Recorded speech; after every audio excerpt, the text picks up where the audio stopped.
কাক ডাকা ভোরেই চলে আসলাম ছাদে নামাজটা পড়েই, কারণ 2-3 দিন এই ঈদের ঝামেলার জন্য আমার ছাদে আসাই হয় নাই।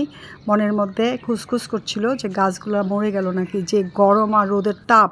তো যাই হোক, মাশাল্লাহ ছাদে এসে তো আমার মনটাই ভরে গেল। এই যে দেখেন গুলু মরিচ ধরেছে, মাশাল্লাহ এমন মরিচ তো আমি জীবনেও দেখিনি। তো এটা হচ্ছে আমেরিকান মরিচ, সাথে বেগুন।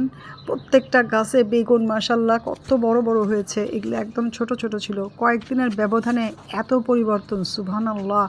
এই বেগুন আর মরিচের চারা আমার দুলাভাই আমাকে গিফট করেছিলেন। উনি সদ্য ছেলের বাড়ির থেকে বেরিয়ে এসছেন আমেরিকা থেকে, এগুলা বিছিয়ে এনেছিলেন সেই চারাগুলো। থ্যাংক ইউ সো মাচ দুলাভাই, খুব ভালো থাকবেন। আপনার গাছে বেগুন আর মরিচ ধরে গেছে, সুবহানাল্লাহ কি বড় বড় হয়েছে মাশাল্লাহ।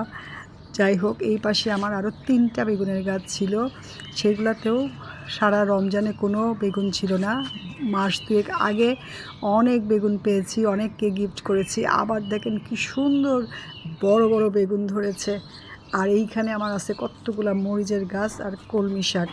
এই মরিচের গাছগুলোতে ছোট ছোট মরিচ ছিল, এই কয়েকদিনের ব্যবধানে মাশাল্লাহ সুবহানাল্লাহ কি বড় বড় মরিচ হয়ে গেছে, সব বাত্তি হয়ে গেছে। এই মরিচগুলো খেতে যে কি টেস্ট, গরম ভাতের সাথে জাস্ট ফাটাফাটি। যেমন ফ্লেভার তেমন অনেক বেশি ঝাল না, খুবই ভালো মরিচ। আর এই যে একদম বাত্তি হয়ে গেছে মরিচগুলো, আমি তুলতেছি, কি যে ভালো লাগতেছে। যাই হোক, এত গরমেও আমার রোদে মানে গাছগুলো ভালো আছে, কারণ মেয়ের উপর দায়িত্ব ছিল গাছে পানি দেওয়া। যাই হোক, ও ঠিকঠাক মতো ওর দায়িত্ব পালন করেছে। থ্যাংক ইউ মা, থ্যাংক ইউ সো মাচ। এই যে এইখানেও কতগুলা গাছ মরিচের, সেই গাছের মরিচ পেকে গেছে, একদম পুরো বাত্তি মরিচ আমি তুলে নিচ্ছি। খুবই মজার এই মরিচটা, কচিগুলা বেশি ঝাল না, কিন্তু বাকিগুলা ঝাল আছে মাশাল্লাহ, খাইতে খুবই টেস্টি। আপনারাও এরকম মরিচ লাগায় গাছ লাগায় মরিচ খাবেন। আর আমার এখানে থেকে খাইতে চাইলে বেড়াতে চলে আসবেন। এই যে এখানে দেখেন কতগুলা মরিচ একসাথে বাত্তি হয়ে আছে। মরিচগুলা কেমন সাদা কালার, আসলে আমার মনে হয়েছিল সবুজ কালার হবে। যাই হোক, সাদা নীল সাদা পাকা কাঁচা পাকা মিলে অনেকগুলো মরিচ আমি পেয়েছি।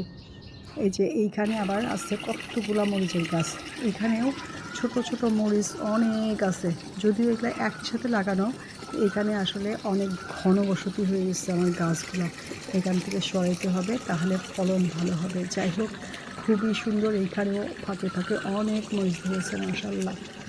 এই যে এইখানে আমার কতগুলা পুঁই শাকের বিচি ফেলে ছোটো ছোটো গাছ হয়েছিল, কয়েকদিনের ব্যবধানে কত বড় বড় গাছ হয়েছে। একটা করলার গাছ ছোট্ট লাগিয়েছিলাম, তারপরে সিমের গাছ, মাশাল্লাহ সবই অনেক বড় হয়েছে। আর তাজা তরতাজা একদম কাকটাকা ভোর, এখন অন্ধকার। এই যে এখানে আমি কতগুলা মরিচ পেয়েছি মাশাল্লাহ। তো সবাই যে যেখান থেকে দেখছেন খুবই ভালো থাকবেন, আমার মতো বাগান করবেন।